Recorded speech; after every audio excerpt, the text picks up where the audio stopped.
Hello, all you positive heads out there. Thanks for tuning your beautiful brainwaves into the Positive Head podcast, where you can always count on hearing fascinating discussions and interviews with the best and brightest consciousness change makers that are out there working tirelessly to help catalyze change and expand awareness all across Spaceship Earth.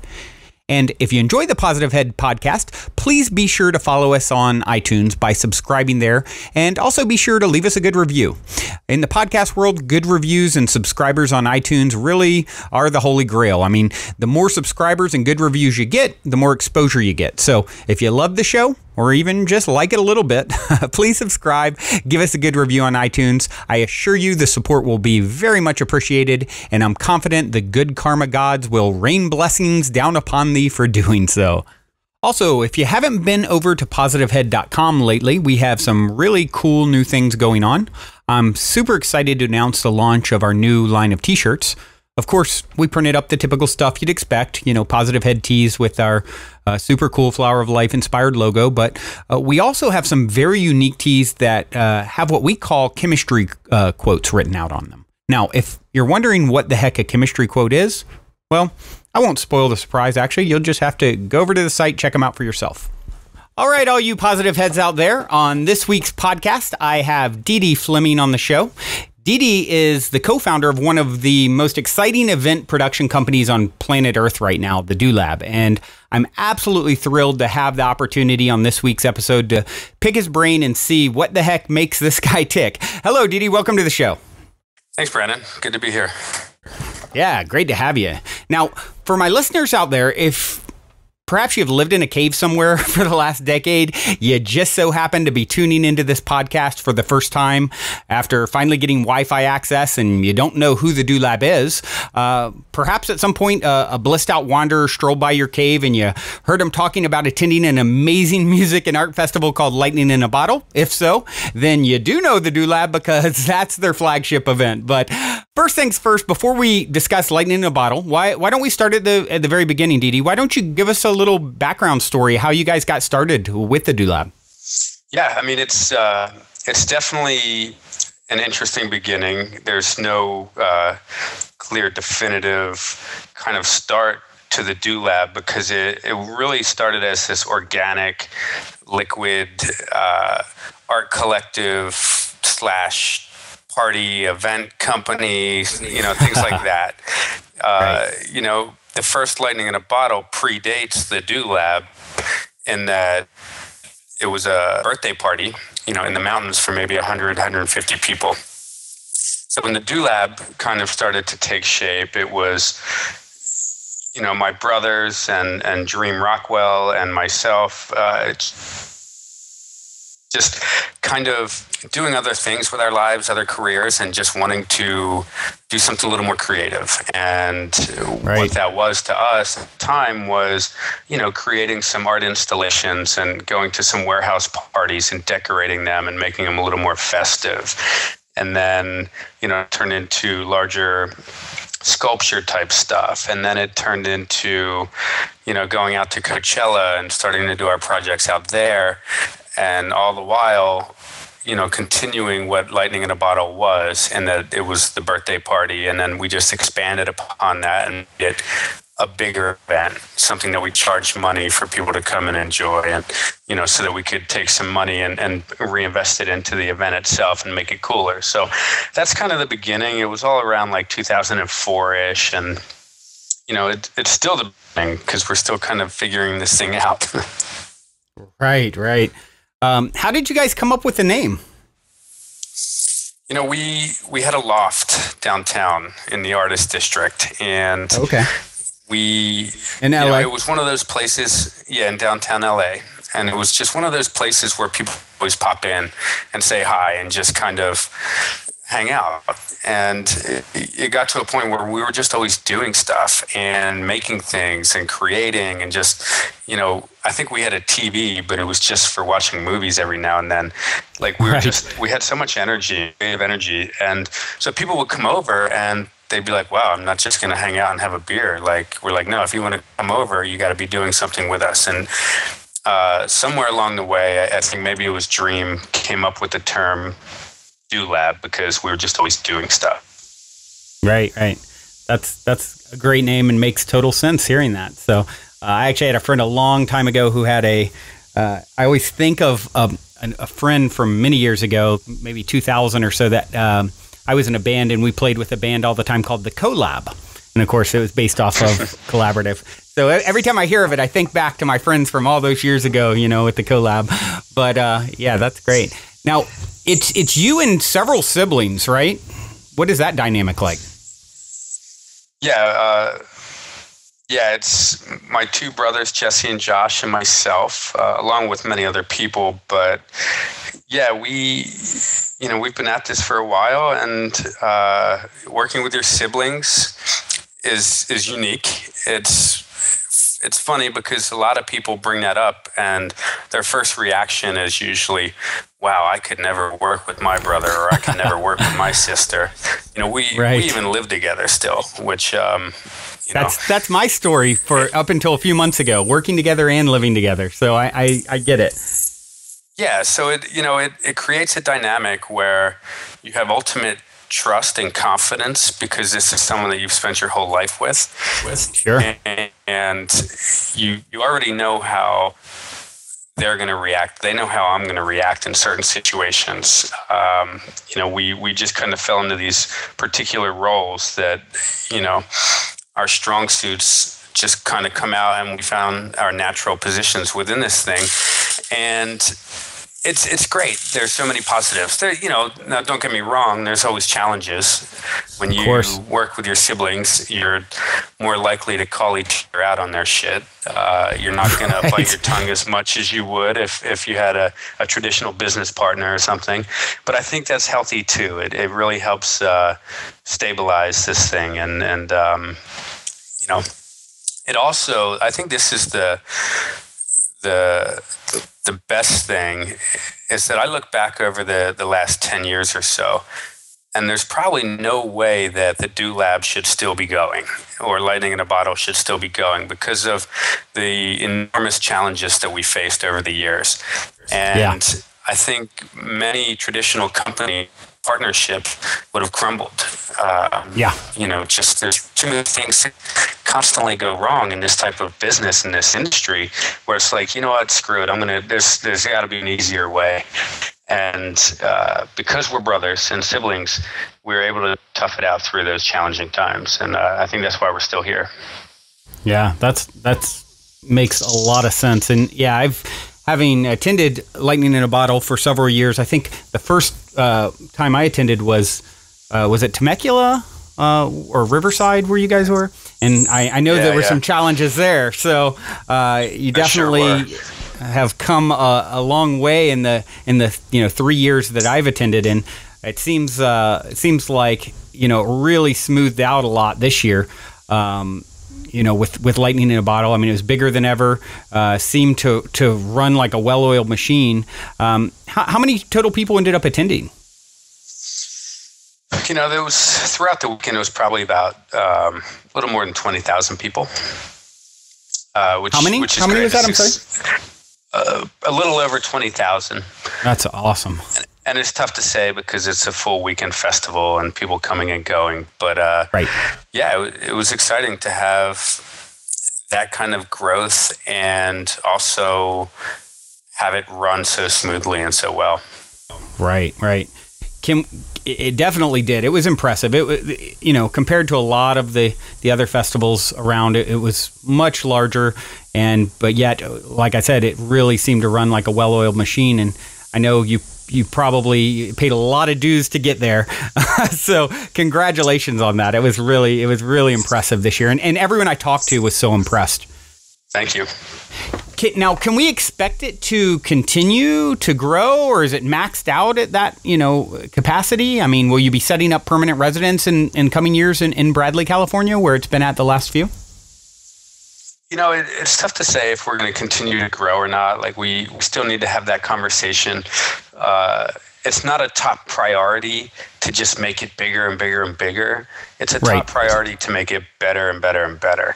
And one of our biggest fears over the years has been, if you go back to the very first LIB as a music festival in 2006, people still talk about it. It had this intimate vibe, everyone was able to have this amazing connection there. And they really, they felt like it was just this small boutique, intimate thing.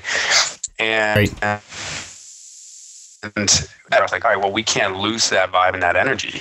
But we kept growing and growing and growing. And we think that we've been able to maintain that. That's the feedback we get anyway.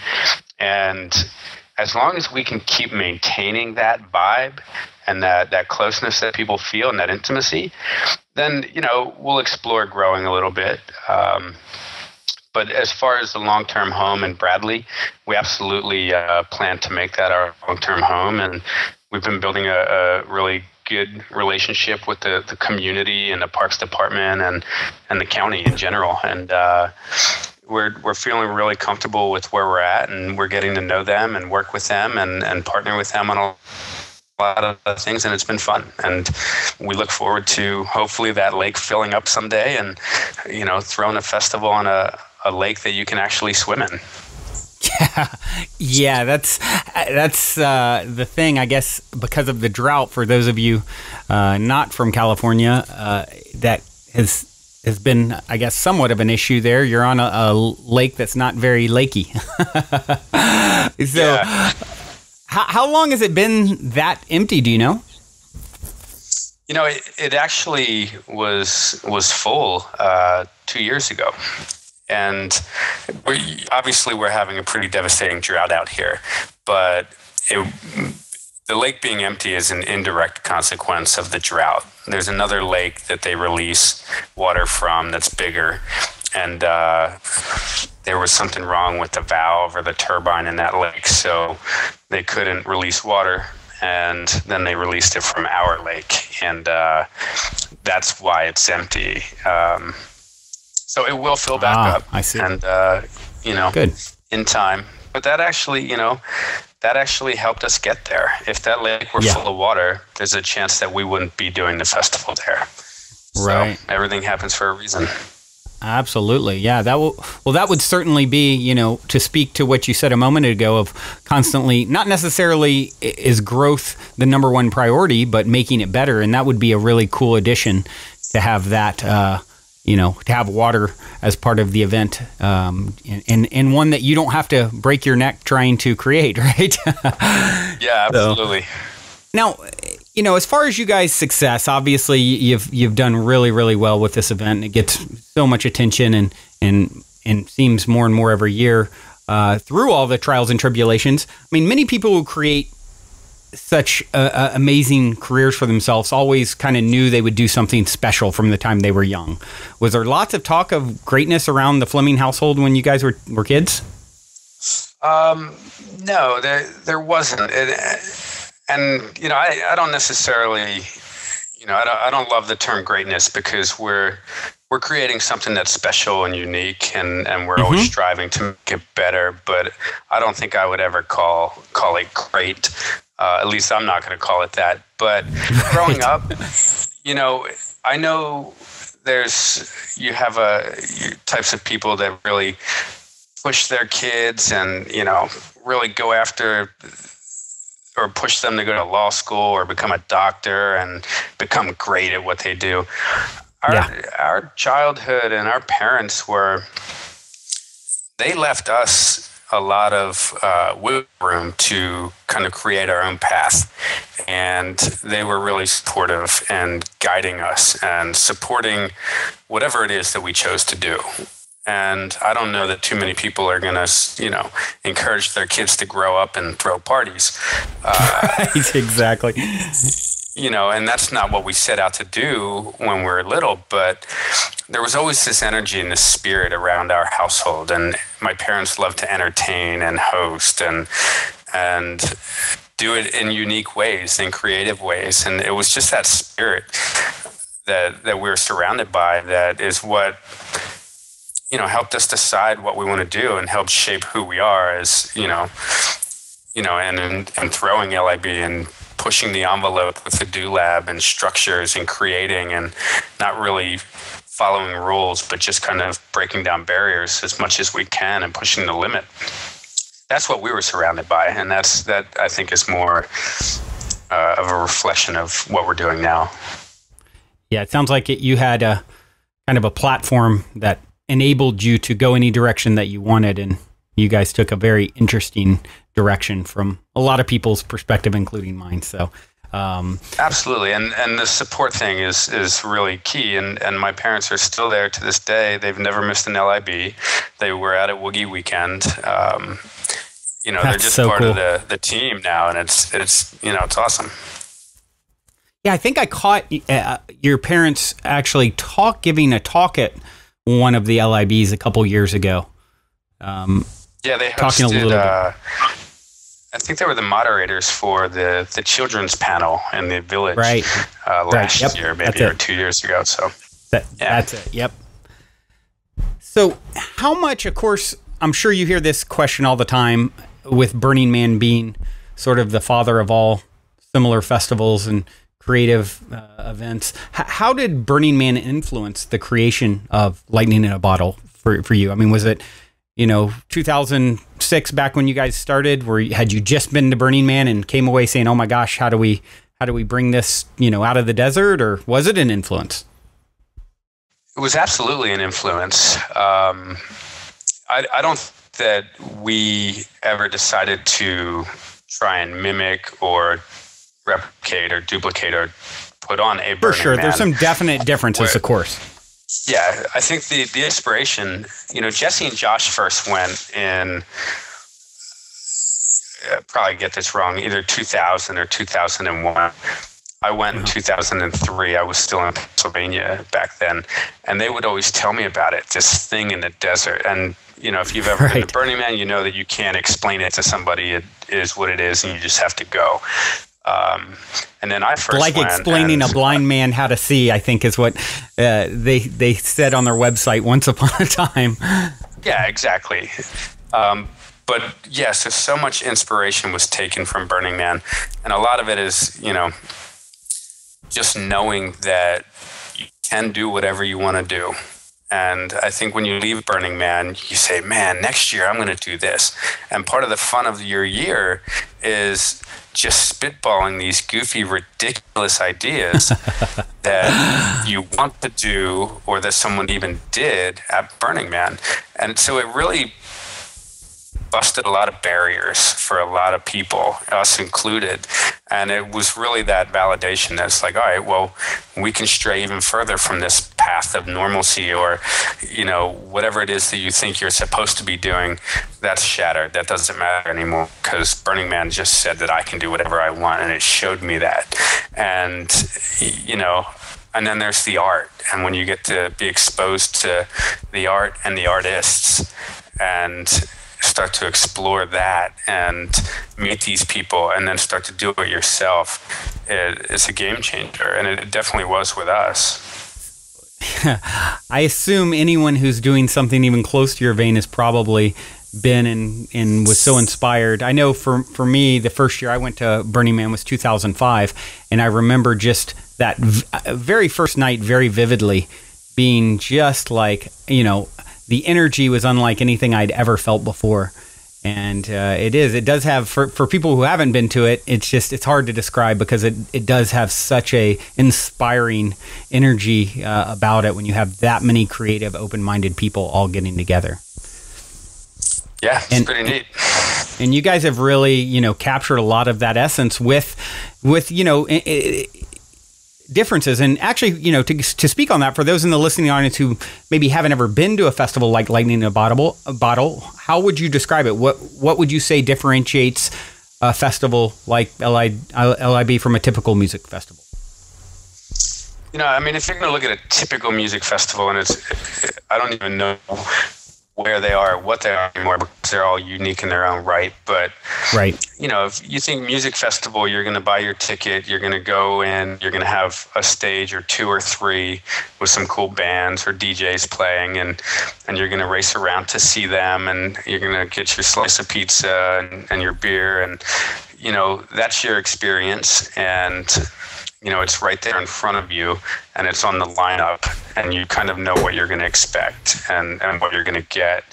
With a lightning in a bottle, that that's all out the window. It's like, yeah, we have a lineup and we have a lot of offerings, but there's so much going on. There's so many different workshops. There's so many different classes and distractions and art pieces and weird shows that just pop up around every corner that, maybe you had planned to go see a DJ or something, and 6 hours later you forgot all about it because you just get lost. There's so much gray area out there, and there's so many fun, inspiring, goofy, just ridiculous things that you can do. And then what all that stuff does is, starts to break people down, and they let their guard down a little bit, and they become a little more open, and they become a little more, caring, or they're more concerned about their neighbor and the guy next to them than they would be in more of a guarded environment. And then, when you have that energy that people are putting out there, then it just makes the place better for everybody. And, that keeps happening. It's repetitive. And, before you know it, the weekend's over and you're just sitting in the car reflecting on the way home and for the next week or month what just happened and what you just experienced. So it's hard to say because it's different for everybody, but I think just the amount of offerings that we have and the amount of environments that we try and bring together and create for people to get lost is what kind of sets it apart. Yeah, I think what you touched on is an important piece for people who haven't ever attended something like Lightning in a Bottle, especially as big as Lightning in a Bottle is. When you get 20,000 people together who are all in this kind of elated state of openness and loving energy as the kind of fundamental theme, with so much creativity and creative music and art. And I think one of the big differentiations for me, and you said it well, it's like there's not really a typical festival these days, but you think back to maybe your younger years, it's like, people are too cool for school, and it's very kind of cliquey and things like that surrounding music scenes and so forth. And that, I think that's one of the most magical elements of something like Lightning in a Bottle, is the fact that you don't have that. It's like everyone is just so open and loving and accepting of everyone around them. It really just changes. You feel like you're a part of something, no matter who you are, whether it's your first time or whether you're the veteran who knows everything and every music artist and every, other painter, you know what I mean? It's really a special container that it creates. And it's why I think it has such an effect on people, and dramatic effect on people, the first time especially. Yeah, I mean, it's really neat for me to watch, but I think more importantly for me to get the feedback and hear about that aspect, because it's hard for me and everyone involved, and many people involved in putting it together. They don't get to step out of, being a producer or, a creator and step into the role of being a festival goer.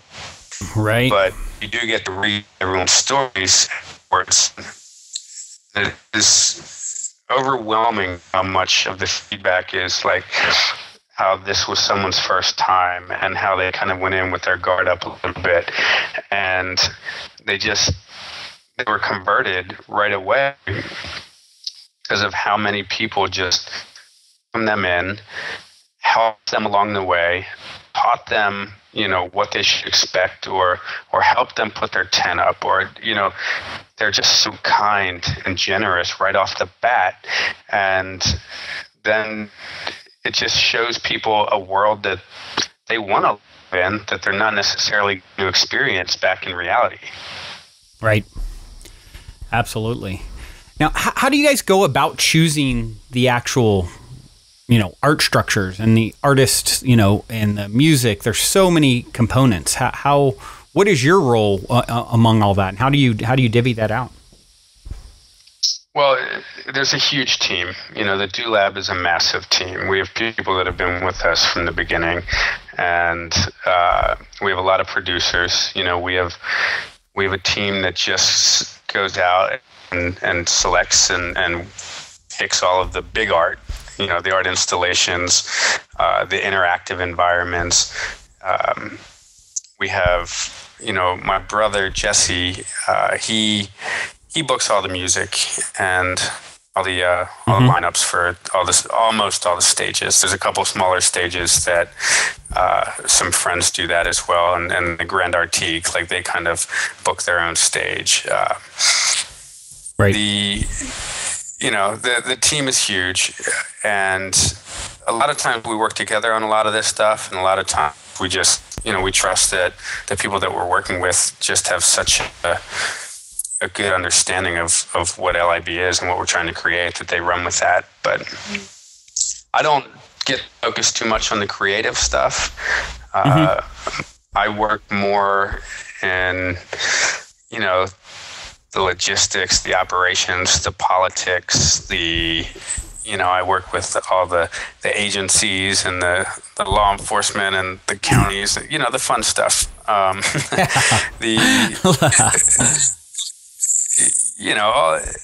I love that stuff. That's creative to me, like finding ways to make, we're building a city in the middle of, rural America, and there's a lot of moving parts to that outside of the fun art, music element. So I'll put a lot of my energy there and make that as good as it can be. Absolutely. Question that kind of comes up based off of an article that I just saw within the last day or two. I guess a festival recently, Hard Festival, there were some people that actually died from drug usage. I'm assuming with you're the front lines with that sort of thing. I mean, is that in the article it was stating something to the effect of, government officials are saying ban all, electronic based or influenced music festivals. I mean, is that something that's always kind of a fear lingering? Because obviously you can't control 20,000 people, and if somebody doesn't know what they're doing and take something they shouldn't, or too much of something. I mean, is that how do you deal with that, and what are your thoughts on how that sort of thing will play out in the future? Yeah, I mean, I have been working really hard lately, and this has always been the elephant in the room, and it's incredibly unfortunate. What happened this past weekend is incredibly sad. Anyone to lose their life, especially at a music concert or festival where they're going to just kind of get away from it all. Sure. But there's so many moving parts to this conversation, and we can only focus on what we do. And we put, we kind of call it harm reduction. And we have a lot of different pieces of that puzzle.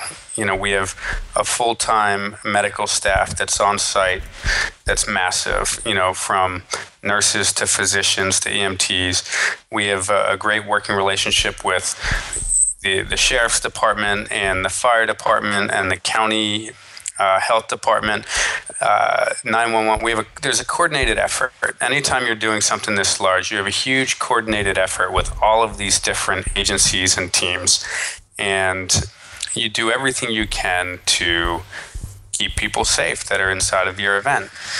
Yeah. And you can certainly take the approach, and we take the approach that we do what we can to keep drugs outside of our event.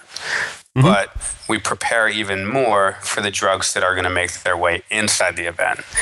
Right. You can't turn a blind eye and say we're a drug-free event.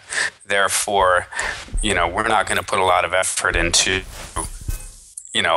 dealing with drugs, because inevitably they're going to show up. And they have since the beginning of time at any type of gathering or event or absolutely. So we put a great deal of effort into our harm reduction team. We've been also slowly starting the conversation out loud, because it is, like I said, the elephant in the room, and no one wants to talk about it. Like the Zendo project. Exactly. Zendo Project is out there. Dance Safe is out there. You know, and we're actually saying that out loud now, where before we were just quiet about it. And the approach, I think, has to be the responsible approach has to be talking about it, finding the best practices to, not just keeping people safe and keeping them alive, but educating them at the same time. Because obviously there's a problem. Drugs at festivals is a problem. And, you can look back and say, where's the problem come from? It's the kids, it's the drug dealers, it's the parents. It is what it is. It's here. Our job is to try and make sure that people can still go to music events and go to our events and be safe and feel protected. And if they have questions, we put the tools in place to be able to answer them. If people have a problem, we have the infrastructure in place to be able to deal with that problem. And, it's a great fear of ours, of any event producer, to have something like what happened this weekend happen. So we're working really hard to just kind of put all the tools in place to be able to educate people, to make them aware of the tools that we have in place, if they have a friend in need or if they're in need, and just kind of keep that conversation going, because events aren't going away and drugs aren't going away. And the need and desire to combine the two probably isn't going away either. So I was going to say, I think it's absurd for any government official to say that, it's these festivals' fault, we've got to stop them, and that will stop any kind of drug problem. And it's an insane notion. And, like you say, none of it's going away. And, the government, it's the Board of Supervisors here in Los Angeles that are taking action against what happened this weekend. And they have a duty to take action. And anytime something bad happens, there's a reaction. And, I would like to see that reaction be slightly different and see what this event had in place to prevent these types of things. It's not the event producer's fault. And you can, if you took the approach of searching everyone for 20 minutes to make sure that the little tiny pill doesn't arrive inside the event, then that event just can't actually happen, because logistically speaking, it's just not going to work. There's a lot of things you can do, but just kind of having prohibition, that's been proven over time to not work. Fully agree. There are so many transformational music and art festivals popping up these days, with, LIB emerging as one of the biggest and most successful. Tell me, why do you think you've had such a major success and garnered such a large following compared to, so many of the other smaller festival producers? I think, I can't speak for the other guys, but when we started LIB, we didn't start this with any long-term goal. We started it with what was in front of us and the limited resources in front of us, and we worked with what we had. So we started small and we grew organically. We never had a big injection of money or investment from somewhere where we're going to be like, all right, well, this year we had 3,000 people. Now we're going to go out and book, Radiohead and turn this into 25,000 people. Right. And I think when you have those big leaps, or if that's what your intention is from the very beginning, then, you can put together an entertaining show, but you're not necessarily building this trust with your audience and building a core audience. I think if you look at the successful festivals, Burning Man, Coachella, Electric Daisy Carnival, like, their attendees trust them, and to the point where they're going to buy their tickets before there's a lineup. All they need is a date and a price, and they're going to buy it. And I think LIB has been nurturing this, and we have a reputation that we're going to do what's best for the audience and our attendees, and we're going to put on a great show, and hopefully we're going to book a lineup that everyone likes and feels good about, and they're going to tell their friends, and they're going to come and have a great experience. And we're not exploiting them. We're not exposing them to like massive corporate sponsors, and we're not charging for water, and we're not doing all the little things that may benefit us as a company in the short term. We're doing what's best for them and ourselves in the long term. So I think, that's one of the things that enables us to say that we're successful. Now, how many years have you guys been involved with having your own section at Coachella? And do you see that as something that has really helped with your success as well? Sure, yeah, it's been a huge help.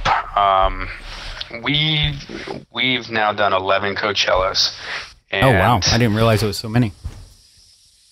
Yeah, it predates first LIB in 2006, the first festival version of LIB. We started doing that out there, and it was a neat progression. We were connected to a guy, Phil Blaine, who was the art curator back then. And he didn't know us. He knew a buddy of ours that worked with us at the time, and they talked, and we got into Coachella with a tiny budget, and we built a geodesic dome with some weird art sculptures in it, and we had misters and gave people slices of oranges, and we snuck in some speakers and had some of our friends play music, and that was kind of how we started at Coachella. And they saw what we did, and they were, I guess they did. They asked us to come back the next year, and then must have done something right. A couple of years, it evolved and turned into, it turned into the Do Lab area, and then the Do Lab stage, and it's grown. So they've given us a tremendous amount of exposure, but they also trusted us to create. And there were no rules. They didn't really say, we want to see this or we want to see that.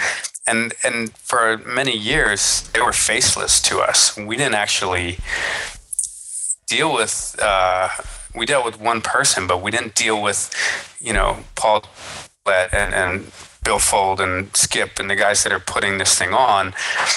We do now, but we didn't then. And we just knew that we had a budget, and we were going to create stuff, and there were no rules. Right. It was, don't spend more than you have, but we did it anyway, and we spent our own money. And we created these absurd environments that were just, so much fun to create and design and build, and then get to watch people get lost in them.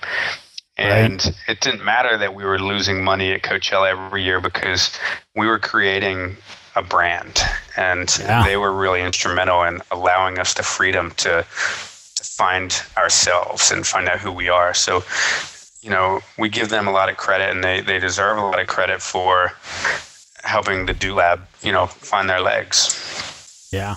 What a great, natural, organic, symbiotic relationship that you guys developed. It's really it's an inspiring story. It's really, really cool the way you guys made it happen, and that you went above and beyond, and obviously that, paid off. And I think that's a good lesson for all people, who ever get an opportunity, take full advantage of it, go above and beyond, because you can never foresee what it will lead to. And in your case, I think, that probably did make quite a difference, exposing you guys. And then, once people got into LIB, they saw, wow, okay, I'm hooked now. So that's a great story. Now, you recently just launched a spin-off festival, Woogie Weekend, which is based off of one of my personal favorite music stages at Lightning in a Bottle, the Woogie. Besides getting really wet, how do you feel the first Woogie Weekend event went? Well, it definitely was wet, but aside from that... Which made a fun element, I would say, though. Well, it did. It really did. So the event itself was great. People had an absolute amazing time. And so did we, the crew and staff and production team. We had a great time, and that was a really neat thing to be a part of, because LIB has been growing so much that the people that put it on and work on it don't necessarily get to enjoy any of it. And we looked around all weekend, and we were like, wow, we're out here having fun too. We're really enjoying this. And we were seeing and interacting with everyone, and they were having a great time. And then the rains came. Saturday it rained, and it was like, all right, we can deal with this. It was a nice warm summer rain. We got the gear covered up, but the party went on. People had a good time.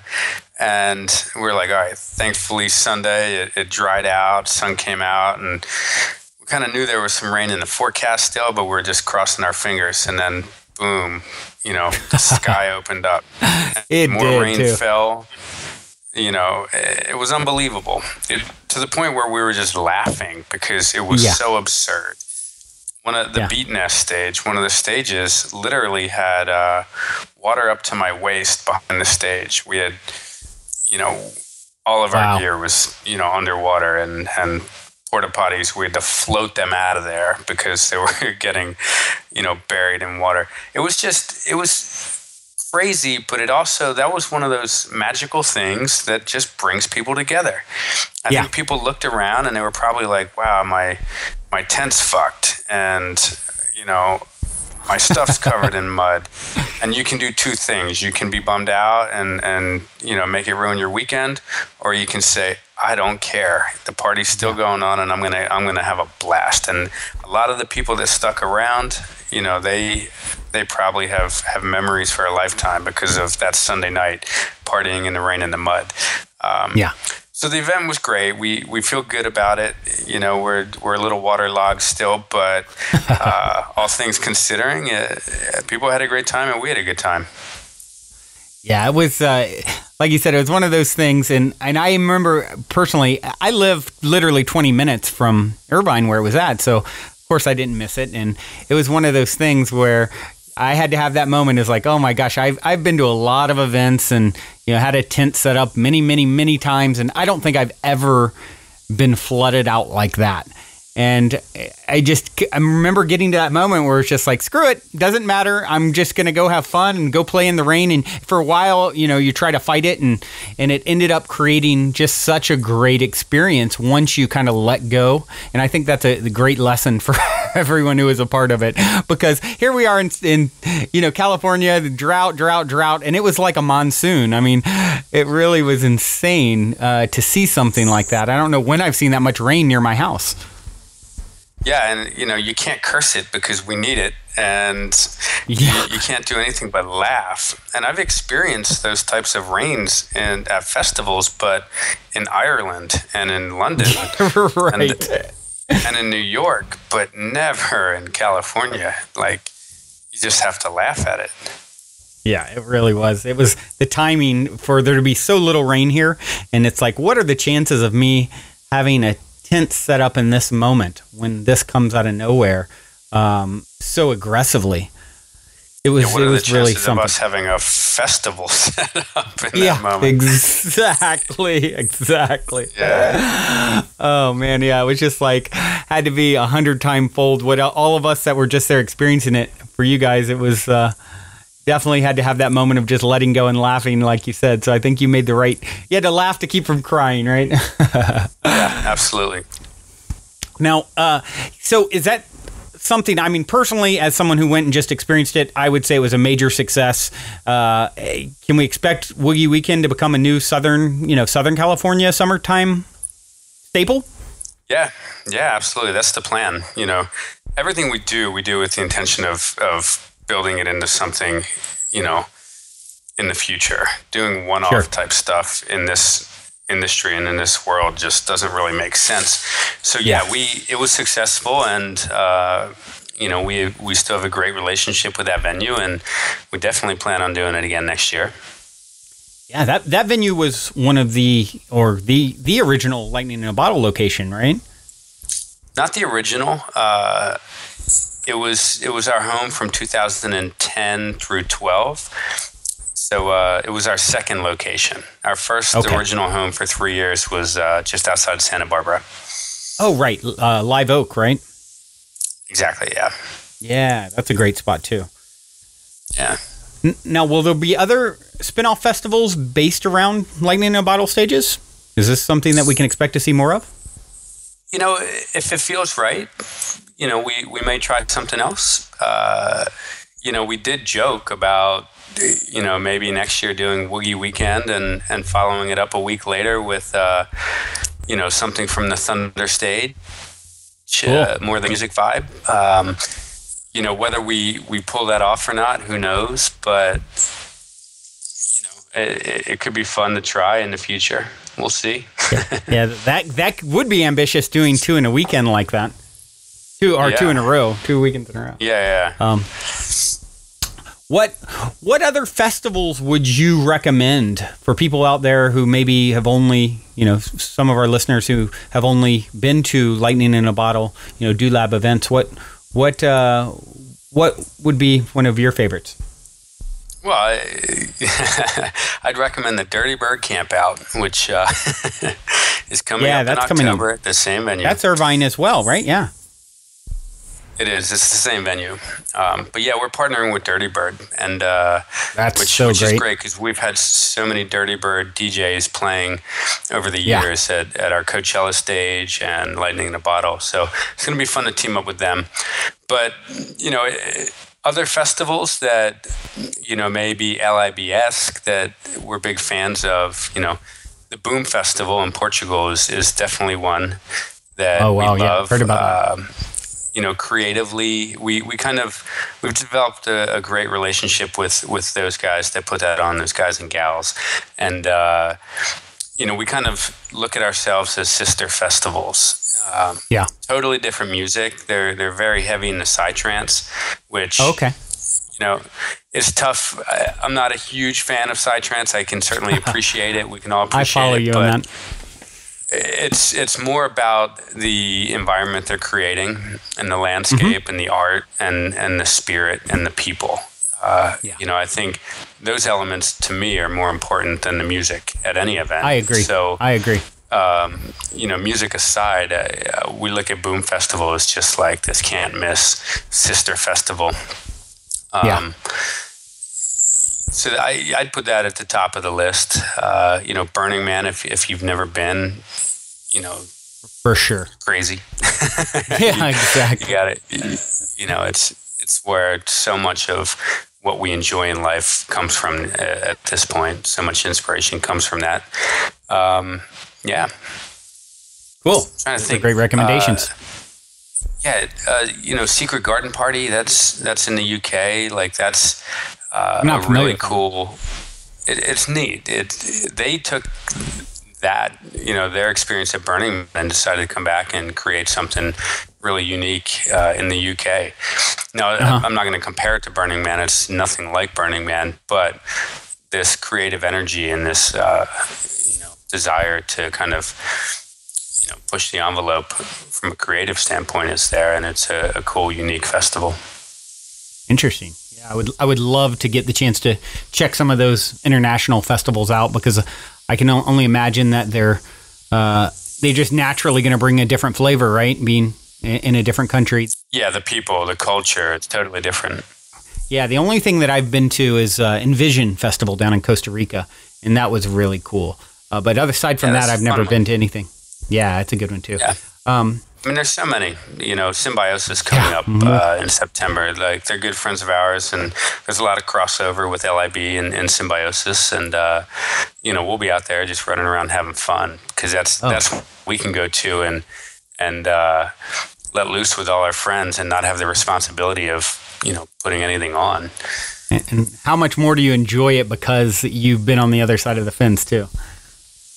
It's hard for me personally. It's hard to go to these things and enjoy them. I want to still be on the other side of the fence. Right. If things are going wrong, I'm like, ooh, what's going wrong? How can we fix it? How do I help? Yeah. How do I plug into this thing? Because, that's the excitement for me. Just kind of watching. It's hard to go now and not see how it's made, because you know how it's made and you know what all the challenges are, and it's just part of our DNA as festival producers, and not that you just want to dive in on that side of it. Sure.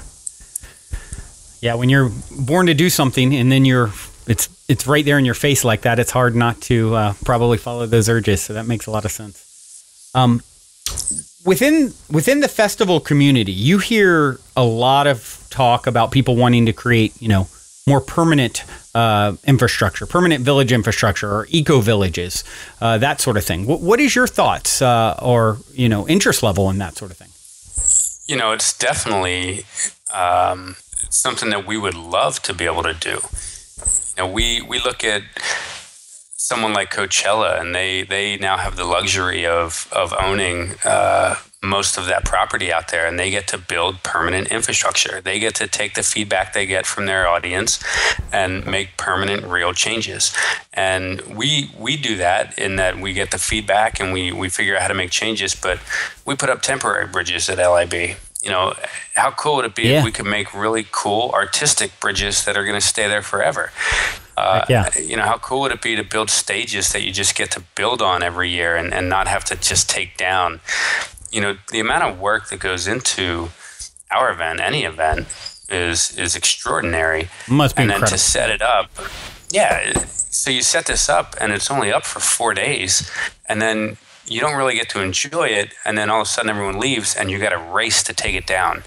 And that's really hard to do because you put so much time and energy, and you're never going to see it the same way it just happened. So you're taking something down forever. And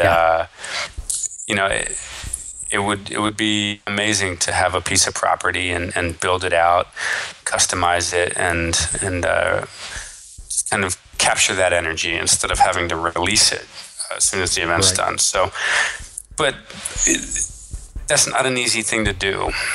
No. Getting a piece of property for an event this size and owning it, and all the politics and craziness that surround that, and so for now it's the pipe dream, but hopefully it's something that in the future we can really make it come to life. That's I think that's an exciting. It seems like an exciting kind of natural progression for some of these events, and I can imagine for you guys especially that are putting it on, it is really bittersweet to just work so hard, never really have the chance to enjoy it, and then down it all comes. And it's not like it's just like a simple little tent or structure. It's these beautiful, amazing pieces of infrastructure and art that are almost gone as quickly as they come. And so I hope to see more of that sort of thing in the future as well. What do you think about the idea of attendees having, you hear, of course, them referred to as transformational festivals. What do you think about the idea of attendees having a transformational or spiritual enlightening experience at one of your events? I think it's amazing. It's humbling. It validates what we do. To hear how people react and respond to our blood, sweat, and tears and our passion, and to hear how it has changed lives. We don't take that lightly. We also don't march around and say that we're a transformational festival. Come here and you're going to be transformed. It's like, to be honest, we don't like the term so much. I don't know where the term came from, but it's fairly new, a couple years old now. But, we're just creating fun experiences. We're creating a place for people to come and in turn create with us. So much of what people are getting out of this is from the other people that are there. It's not from us directly. It's from the environment that we create and the way that makes people feel. So that, I think, is a big part of the transformation process. And I can't describe it. Like we have a place on our website where people can give feedback and tell their story. And it's just really rewarding to hear how people are inspired and how their lives are changed or just set, down a different path because of what they got to experience and enjoy at LIB. Yeah, I think that's a very humble and honest kind of approach and perspective that you have there. You guys are creating the container, and it's a beautiful container that attracts beautiful, amazing people. And from that, I know personally, I've had some pretty amazing, I guess you would say, enlightening or transformational experiences in my life. And one of them was at Lightning in a Bottle a few years ago. And it came, in just one of these little teepees that you guys had set up. And there was 8 of us in there, and, these right people at the right time. And this whole kind of experience happened that was really absolutely amazing for all of us that witnessed it and were a part of it. And it's not something that you could plan. It's not something that you can promise is going to happen. It's not something that happened to me this year, right? But it did a few years ago, and it was, so I think that your perspective on it makes a lot of sense. And I just hope more and more people. I'll have to go to that area of your website and check out some of those stories because they fascinate me. Yeah, and it's neat, and it's neat to know too that it's complete random. It's at random. Yeah. You just stumbled upon a teepee and decided to go in. And maybe you were on your way to go see, base nectar or something, but you said, screw it, I'm going to duck my head into this teepee now. And boom, there it was, Exactly. And it's cool too, because we have some very close friends, a handful, that met at LIB and for the first time and now are married. And there's some of our closest friends. There's a lot of that. There's a lot of unions. There's a lot of, there's meant to be coming together. Children conceived at LIB as well, which we get a lot of, which is cool, creating festival babies. But that's awesome. Yeah. So, as far as that's a aspect that we haven't really touched on is like the Temple of Consciousness. What was the inspiration behind the Temple of Consciousness? What are you guys kind of looking to bring to the festival with that sort of staple of the festival, right? It's an absolute staple. When we first started this in 2006, Dream Rockwell really kind of set out in those early days to kind of create a zone and an area in the festival that had some yoga. We had a lot of workshops at the festival, but they, were at the temple, they were really focusing on, more of the spiritual side or the enlightening side of things, and just kind of became a safe place for people and a really safe zone and a comfortable zone for people to go and kind of get away from the noise and just maybe learn something, touch base with themselves or their friends, and just really kind of look inward. And, from that moment on, it was obvious that was a much needed component in this world, in this little city we're creating, that it just grew and expanded from there. And now it's massive. It's a huge part of the festival. Yeah, you guys have really attracted some great, brought in some great teachers and speakers as well. I've seen, some of my favorite authors over the last few years and so forth. And so I think that's just an amazing addition to the whole experience that probably a lot of people don't realize who've never been that element. So I think it's important. For sure. An important one. And it's hard to, for someone that hasn't been, or for someone that's not necessarily aware of all of the offerings that we have, they get exposed to it for the first time at LIB. And I think that's a neat thing about the festival too. It's like we're taking you out of your comfort zone in some regard, and we're exposing you to things that you may not have known existed. And the temple is absolutely that. People go there and they never leave the temple. They're not interested in any other areas of the festival. And then people stumble upon it, and they're wowed by it. And now they're going to go home and look up some different authors, and they're going to read some different books, and they're going to Google some crazy stuff they heard about channeling aliens, and who knows, it just sets them down a different path. Right. What are your personal thoughts on how spirituality and consciousness in the festival movement has grown? I mean, since 2006, have you seen that grow a lot? Yeah, absolutely. I don't know how many other festivals kind of had that component, but you start to see it more and more now. And I think music festivals have evolved greatly in every aspect. You can't just have music anymore. You have to have experience. If people don't have experience along with, just sitting in a lawn listening to a band or a DJ or dancing, whatever, that's proven to be not enough anymore, or it's proving to be not enough. So incorporating more of the spiritual element, or just kind of that personal internal element to the events, at least from our perspective, is really important, because you put someone in a very intense environment for 4 or 5 days, and a lot to handle, and you need places to get grounded, and you need a place to just kind of check in with yourself and really get out of that intense environment of just thumping music. And because there's so much more, and why not have it all in one place, and why not treat yourself to that.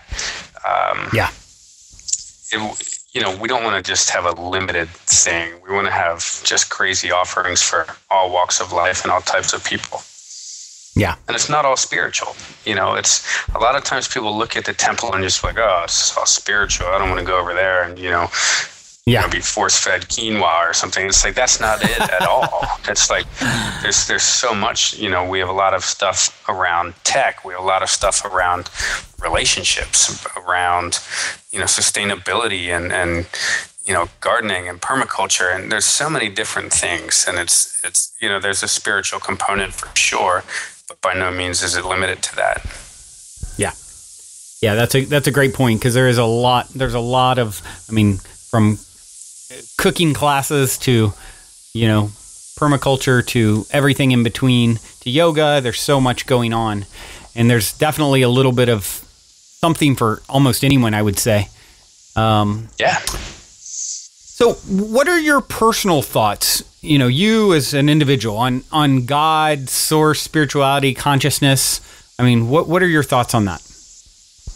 And I know that's a big topic and a big question.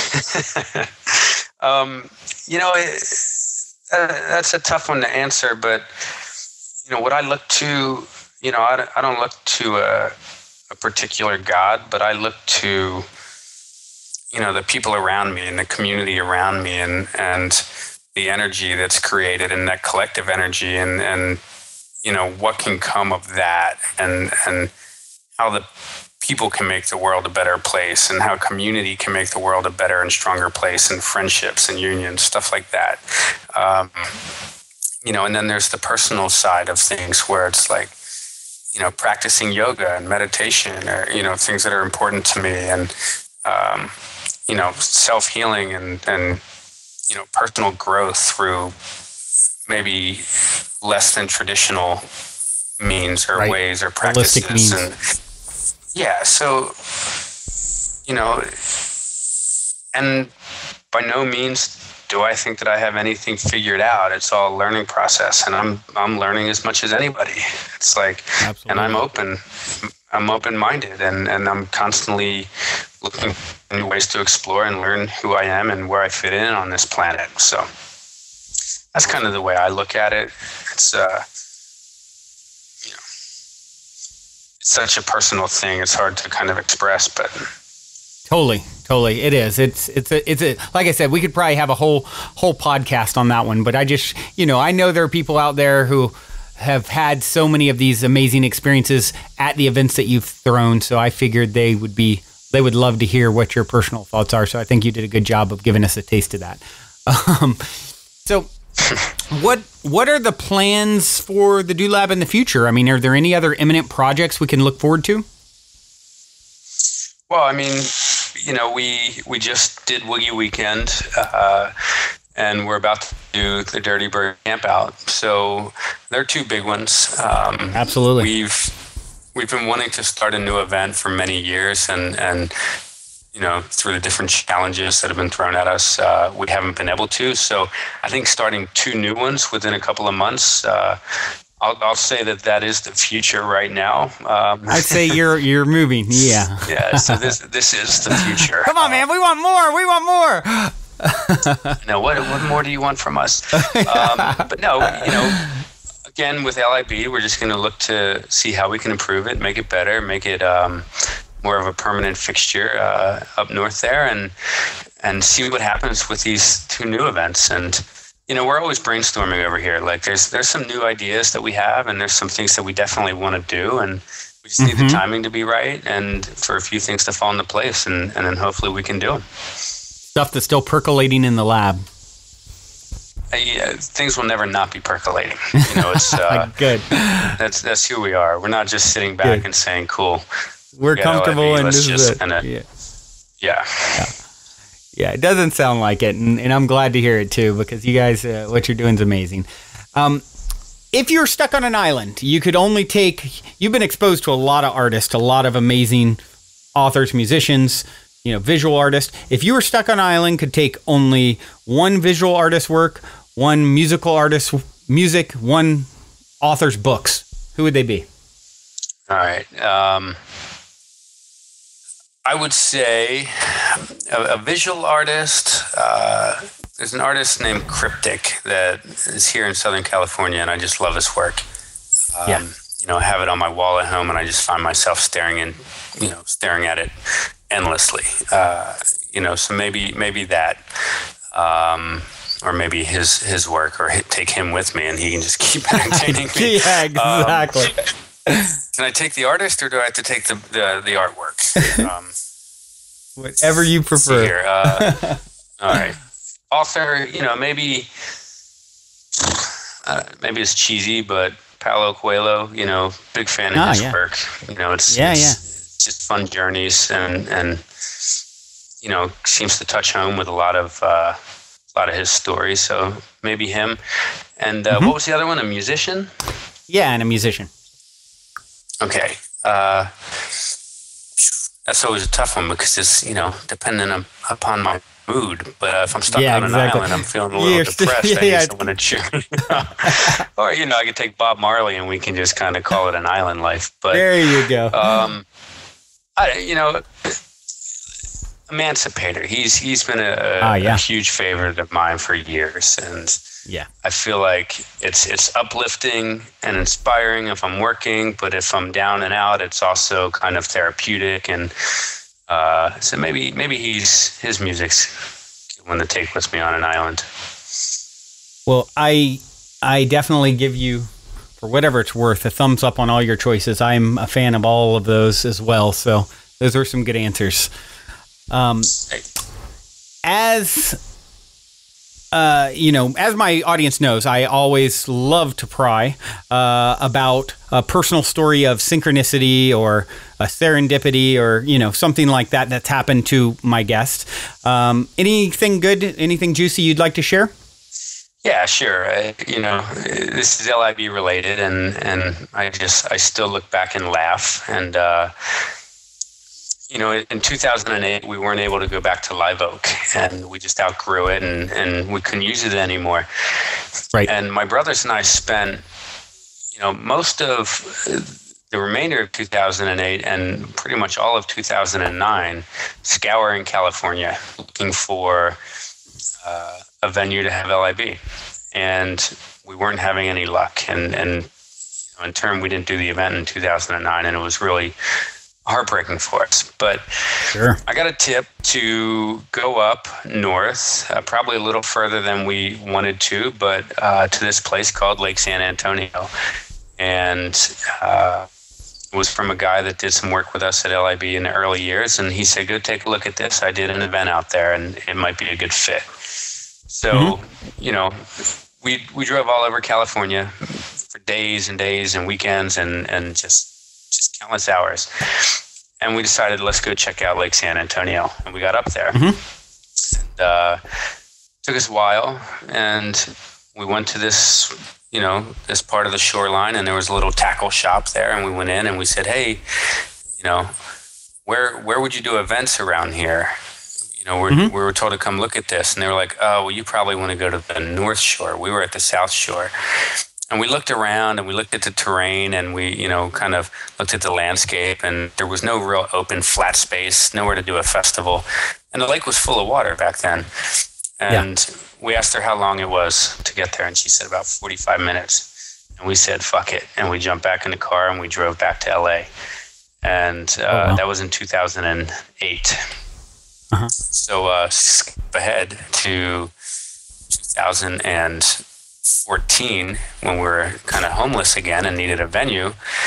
I said, let's drive up to Lake San Antonio and go to the North Shore this time, however many years later. And we did. And we looked at it and we were like, wow. And we kind of laughed and we were kind of kicking ourselves. And we could have been there many years ago on a lake when it was full of water. Isn't that funny? But, we just kind of laughed and said, all right, well, everything happens for a reason. And it does. We grew LIB and the brand and got a really good fan base down here in Southern California. But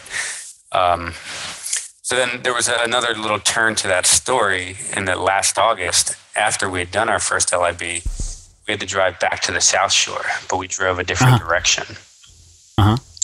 And it turns out that we were standing maybe 20 feet. If we would have went 20 feet further down the road and made a left, we would have been standing in the most beautiful festival grounds that would have been absolutely amazing for LIB in 2009, given the size we were.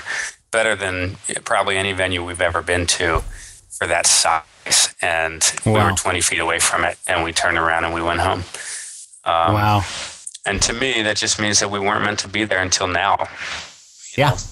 Had we gone there, then it would have changed the course of the festival, and it would have been a totally different thing, and we just weren't ready for it. But now we're ready for it, and that's why we're there. Well, you think about, and that's a great, great story, and sometimes people look at things like that and say, wow, it'd been so much better if it had went that way or something like that. But you're right. It's like you wouldn't have had the struggles that you had, those following years. My first time was in Temecula or Riverside. I forget which it was in. And, that led to me going next year. And then the next year was, I probably wouldn't have went all the way up to Bradley, California. And then that next year, I had such an amazing experience that I just touched on. So just to use one personal example, of how that little shift led to, a really profound experience in my own life. So you never really know why things are happening the way they're happening. And I think that's an awesome story to share. Little faith. Yeah, exactly. Well, Dede, this has been absolutely fascinating to pick your brain. I'm really, really glad I've had the chance to catch up with you, and I know our listeners will love, kind of hearing behind the scenes. One last question that I would like to leave you with before you go, and it's the one I always like to try and put people on the spot with. What is the meaning of life according to Dede Flemming in 60 seconds or less? Wow, meaning of life. I can do it in under 60 seconds. I'm just going to say it's community, friends, and family. That's a short answer. Follow your passions, and that just leads to strong community, good friends, and a great family. Well said, Dede. Well said. Well, everyone, that concludes our podcast this week. Dede, it's been really great to have you on the show. Thanks so much for joining me. I look forward to watching and, being a part of the Doolab's continued success. Yeah, it was my pleasure. Thanks for having me. As for all of you out there listening, remember to subscribe to the show on iTunes and give us a good review while you're at it. Otherwise, until next time, remember, as long as you ain't dead, you're already positive ahead. Be well, everyone.